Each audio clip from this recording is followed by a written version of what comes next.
If you're a young Pakistani, there's a good chance your savings are actually losing value every single day. So today, we're going to break down exactly why that's happening and, way more importantly, show you the clear steps you can take to make your money grow and build a real future. Okay, let's dive in. All right, let's just get straight to the hard truth. You see that little bar for your bank savings? It might be earning you a few percent, but then you look at the much bigger bar for inflation, and you see the problem. Your money isn't just sitting still, it's actively going backward. Every single day, your cash buys you a little bit less. You're losing purchasing power without spending a single rupee. So that's the big question, isn't it? If just saving your money isn't going to cut it, what on earth are you supposed to do? Well, that's exactly what we're about to figure out. To get to the solution, first we have to really understand the problem. We need to talk about this silent battle that's happening with your money 24/7.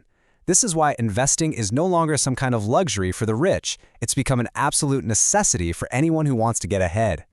You know, this image says it all, doesn't it? Keeping your money in a regular savings account is exactly like trying to walk up an escalator that's going down.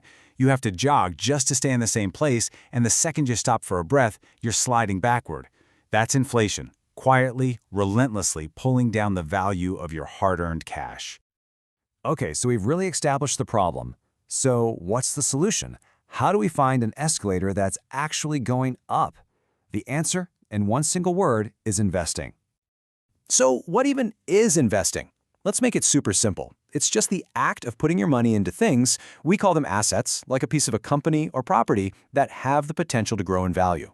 It's the difference between letting your money sleep and putting it to work. Now, there's a secret weapon in the world of investing.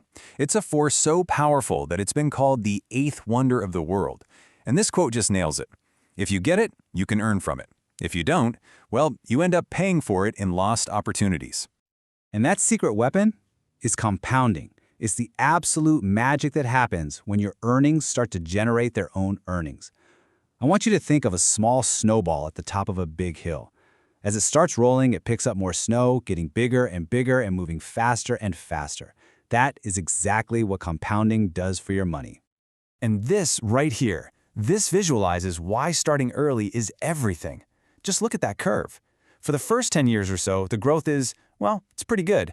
But then look what happens after year 20, and especially by year 30. It just takes off. It becomes exponential. This proves that your greatest asset as a young investor isn't the amount of money you have, it's the amount of time you have. Okay, so if compounding is the engine that drives this whole thing, where's the road? The next question is obvious. What can you actually invest in? Let's take a look at a simplified map of your options. You can basically group most investments into three main buckets based on risk. First, you have your low-risk stuff like government savings certificates. These are all about stability. They're safe and predictable. Then you have the medium-risk options like mutual funds or stocks in big, stable companies. This is where you're looking for a nice balance of growth and safety. And finally, you have the high-risk, high-reward plays like newer growth stocks. They have huge growth potential, but also a higher chance of loss. The secret is finding the right mix for you. Okay, I know this might feel like a lot of information all at once, but actually getting started is way simpler than you'd think. Let's just walk through a straightforward 5-step plan. Here it is, your 5-step blueprint. Step 1, open a brokerage account. That's just your gateway to the market. 2, put some money in it, whatever you're comfortable with. 3, and this one is so important, learn and do your research.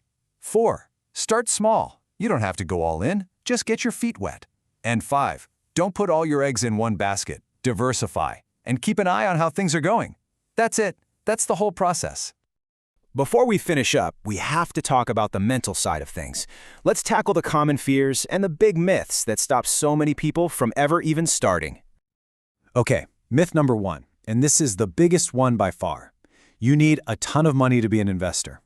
That is completely 100% false. You can seriously start with as little as 5,000 rupees. What's way more important isn't the amount you start with, but your consistency over time. Another huge one is the fear that the stock market is just a big casino. But there's a world of difference between investing and gambling. Gambling is about pure chance, a random roll of the dice. Smart investing is about making informed decisions based on research and a long-term strategy.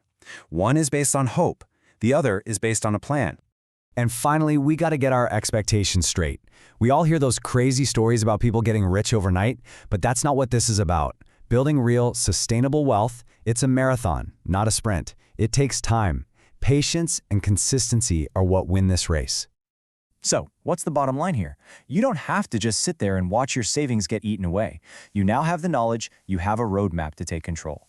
Your financial future is like a blank book. The only question left is, what story are you going to write?